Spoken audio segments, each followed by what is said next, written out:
Hello everyone, आप सबका मैं स्वागत करता हूँ सिविल सेवा पे। मैं सूर्य प्रकाश सिंह और आज हम लोग बेसिकली देखेंगे कि भाई कट ऑफ जो मैंने अभी जीएसटी और इनका बता दिया था, तो एक आज हम लोग थोड़ा सा बच्चों की बहुत सारी डिमांड है, धीरे धीरे मैं सारे कवर कर दूंगा, सारे डिपार्टमेंट वाइज। मतलब इन्फोर्समेंट ऑफिसर की ईडी में जो है उसकी भी अलग से मैं बनाऊंगा। तो शुरुआत आज करेंगे हम लोग इसमें इनकम टैक्स, प्रिवेंटिव ऑफिसर और एग्जामिनर का हम लोग बेसिकली देखेंगे। तो अगर मैं पीओ से शुरुआत करूँ, प्रिवेंटिव ऑफिसर से शुरुआत करूँ, तो इस बार वैकेंसी थोड़ी सी अलग है। इस बार वैकेंसी थोड़ी सी अलग है, तो लेकिन फिर भी कट ऑफ का जो रेशियो रहेगा ना, वो कहीं ना कहीं मैच रहेगा उसी के आसपास जो मैं बताऊंगा आपको। ठीक है, तो अगर मैं पीओ की बात करूं तो लास्ट ईयर 311 मतलब जीएसटी के आसपास ही गया था। ओबीसी का 307 गया था। और अगर मैं बात करूं ईडब्ल्यूएस का 311 था, क्योंकि वैकेंसी कम होती है ना, तो वहां पे फैक्टर अलग आ जाते हैं। एससी का 290 और एसटी का 289। क्योंकि होता क्या है ना, ये कोस्टल एरिया में है और अब डिमांड लोगों का थोड़ा सा हो गया है कि भाई उनको उनको कहाँ पे मिल जाए, उनको घर पे मिल जाए, उनके घर पे मिल जाए। अब घर पे मिलने के लिए क्या होता है कि प्रायोरिटी होती है कि भाई पीओ, एग्जामिनर, ये सब पोस्ट आप मत लीजिए, पीओ, कस्टम, ये सब मत लीजिए। एक्साइज मिल जाती है, बाकी डिपार्टमेंट घर पे नहीं मिलते हैं। ठीक है, ये एक बहुत बड़ा इशू रहता है उनके साथ। तो ये इस बार का भी फैक्टर रहेगा, क्योंकि सबसे ज़्यादा डिमांड होती है लोगों की कि भाई साहब मुझे पहले घर पे मिल जाए। ठीक, तो चलिए अब देखते हैं कहानी क्या है पीओ की।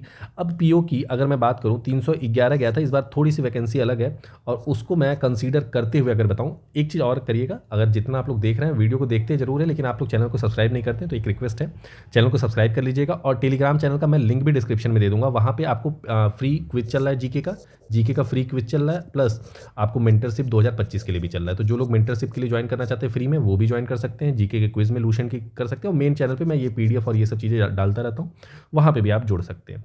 तो यूआर की बात करूँ तो इस बार भी इस पर 315 का टारगेट रखिएगा। ईडब्ल्यूएस में भी 315 ही टारगेट रखिएगा, क्योंकि 2 नंबर कम रहेगा, मुझे पता है 313 के आसपास रहेगा, बट चांसेस हैं कि आप थोड़ा सा स्कोर ज़्यादा के साइड रखिए। ओबीसी का भी 312 ही रखिए आप, क्योंकि इस बार भी वैकेंसी ओबीसी की थोड़ी सी कम है कंपेरेटिवली इसमें, अगर देखा जाए इस सेक्टर में, तो 312 रखिएगा। 312 5 नंबर बढ़ाइएगा। एससी की मैं बात करूं तो एससी की बात करूं तो 295, और एसटी की मैं बात करूं तो 293 आपके लिए एक अच्छा स्कोर होगा, एक सेफ स्कोर होगा। लेकिन टारगेट इससे भी 5 नंबर ज़्यादा रखेंगे तो आपके लिए तब इतना मार्क्स पाना आसान हो पाएगा दोस्तों, पहली चीज़। अगर मैं बात करूँ एग्जामिनर की, तो एग्जामिनर की इस बार पोस्ट ज़्यादा है, लेकिन इस बार 320 इज सेफ फॉर दैट। ठीक है, अगर मैं बात करूँ एससी के लिए ईडब्ल्यूएस के इस बार नहीं था, तो इस बार वो वैकेंसी फिल नहीं हुई थी, लेकिन इस बार भी ईडब्ल्यूएस के लिए 318। अगर मैं एससी की बात करूँ तो 295, इसके लिए भी डिसेंट होगा स्कोर। एसटी के लिए भी 295 मान के चलिए, क्योंकि इस बार वैकेंसी कम थी, इस वजह से आपको ज़्यादा दिख रहा है, लेकिन हर बार ऐसा नहीं होता है। ठीक है, अगर मैं बात करूँ ओएच के लिए, तो ओएच के लिए भी 280 मान के चलिए।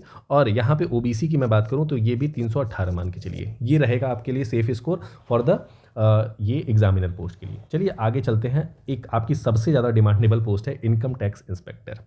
इनकम टैक्स इंस्पेक्टर की अगर मैं बात करूं, इस बार वैकेंसी बहुत ज़्यादा है कंपेरेटिवली लास्ट ईयर की। 411 प्लस वैकेंसी होने वाली, क्या पता बढ़ भी जाए। तो इस बार जो कट ऑफ लास्ट ईयर का रहेगा वो सेफ रहेगा इसमें, क्योंकि वैकेंसी पिछले बार कम थी। पिछले बार आप देख सकते हैं तकरीबन जो वैकेंसी थी वो 100 कुछ 100 150 के आसपास थी। ठीक है, 160 के अराउंड। और इस बार उससे करीब 3 गुना ज़्यादा है, तकरीबन 3 गुना ज़्यादा है। तो इस बार वैकेंसी होने की वजह से कट ऑफ में चेंजेस नहीं दिखेंगे आपको, कट ऑफ उतनी ही दिखेगी जो लास्ट ईयर थी। ओबीसी की मैं बात करूँ तो 320 मान के चलिएगा, 316 नहीं मैं मानने के लिए कहूँगा। ईडब्ल्यूएस की मैं बात करूँ तो ईडब्ल्यूएस के लिए भी मैं बोलूँगा 320 मान के चलिए, सेफ के लिए थोड़ा सा ज़्यादा रहेगा। एससी के लिए भी 300 सही है, डिसेंट स्कोर है। और एसटी के लिए मैं बोलूँगा 295 प्लस भी है, तो चांस इस बार आपका बनेगा। ठीक है, ओएच की मैं बात कर लूँ तो ओएच इस बार वैकेंसी नहीं है, लेकिन फिर भी आप ओएच से हैं अगर, तो 280 प्लस आप टारगेट रखिएगा, 285 प्लस आप टारगेट रखिएगा, आपके चांसेस बनते हैं। ठीक है, तो ये रही आज के लिए। और बाकी आपको मैंने पहले ही बता दिया, टेलीग्राम चैनल से जुड़ना मत भूलिएगा। टेलीग्राम चैनल पर दोनों चीज़ें आपको मिल जाती हैं, क्विज भी मिल जाता है फ्री में, मेंटरशिप भी मिल जाता है, प्लस पीडीएफ मिलते रहते हैं पढ़ाई लिखाई से लेकर के। प्लस चैनल को सब्सक्राइब कर लीजिएगा बाकी अपडेट्स के लिए, और पढ़ाई से रिलेटेड, जीके से रिलेटेड जितनी भी जानकारी होती है उसके लिए। ठीक है, मैं आने वाले समय में आपके लिए बहुत बेहतरीन 2025 वालों के लिए प्लान कर रहा हूँ, और होप सो कि फरवरी से आपको दिखने लगे वो। ठीक है, फ्री क्लासेस आपको मिलने लगेंगी फरवरी से, और बहुत अच्छे से जीके की मिलेंगी विद सिस्टमैटिक। एनसीईआरटी अलग कवर कराई जाएगी, किरण अलग कवर कराई जाएगी, सारी चीज़ें आपको कवर करा के फ्री में दी जाएगी। तो चैनल से जुड़ना मत भूलिए। और करंट अफेयर तो मैं ऑलरेडी आपको डेली करंट अफेयर भी पीडीएफ प्रोवाइड कराता रहता हूँ, तो जुड़ जाइए भाई। थैंक यू सो मच, धन्यवाद। जय हिंद, जय भारत।